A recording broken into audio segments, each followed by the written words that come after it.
Now, I guess the first question is how did you come across this book? Was it passed on to you? Was it something that you were curious about when you saw it at a bookstore? Or like?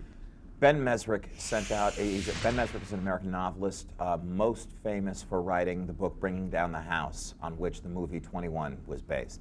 And Ben Mesrick had a book proposal for a new book about the founding of Facebook.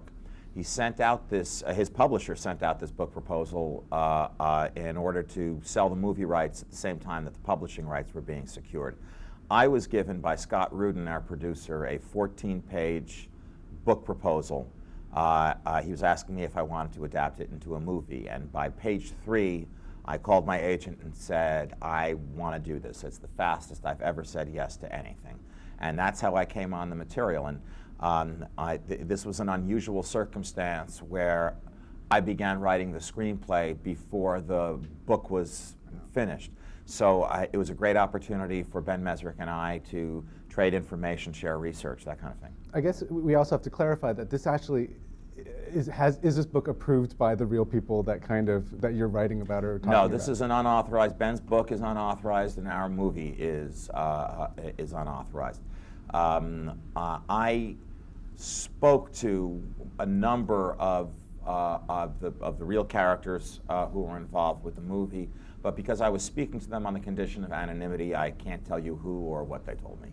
Now, how did you get David Fincher? Like, what was the first meeting like with him to kind of discuss what his vision would be like to match your kind of words? The answer to the first question, how we got David Fincher, is he was the studio's first choice, Scott Rudin's first choice, and my first choice to direct the movie.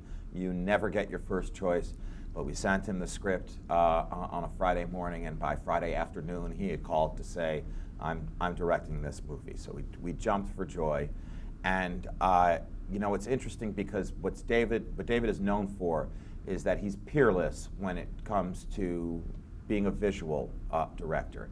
He is a fantastic shooter, and I use a lot of words in my scripts. There isn't a lot of visual description in the script. So I thought, okay, we have one of the greatest directors of all time directing this, but how will this marriage of director and material work out? It turned out that David absolutely wanted to shoot this script, was embracing the fact that there's a tremendous amount of language in it, and that it's not like Benjamin Button, it's not like Zodiac, it's not like Fight Club, it's not like Seven, which did not stop him from making the movie visually beautiful.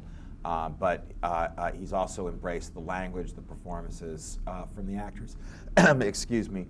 So David and I just hit it off from the first day all the way through production, all the way to today. To work with this young group of actors who, I mean, they're all so wonderful in what they do. And so was it easy to find? Do you feel like there's a wealth of talent out there that you can kind of source? Well, we knew that these characters are young. They're the youngest characters I've ever written about. They're all college age or a few years older, in their early 20s. But because it's not a movie for young people, the material is I don't want to turn young people off. High school kids, college kids will like the movie very, very much. It is about them. But their parents are going to like it just as much. But the material is very difficult. It's very dense. It's not for beginners. So we knew we were going to need a great cast of young actors. And again, in each case, we got our first choice. But each and every one of them, Jesse and Andrew and Justin and the rest of the cast, had to come in 4, 5, 6 times. And not just audition, but they were put through work sessions where I would sit there while David directed them. He would have them do the scene dozens of times, giving them adjustments, wanting to know what it was going to be like on the set, and could he get them to where they were going. And like I said, in each case, we got our first choice. The movie would not be nearly as good as it is without the kind of performances we're getting from Jesse, from Andrew, from Justin, from Armie Hammer, from Max Minghella, from Dakota Johnson, and just a great, great young cast.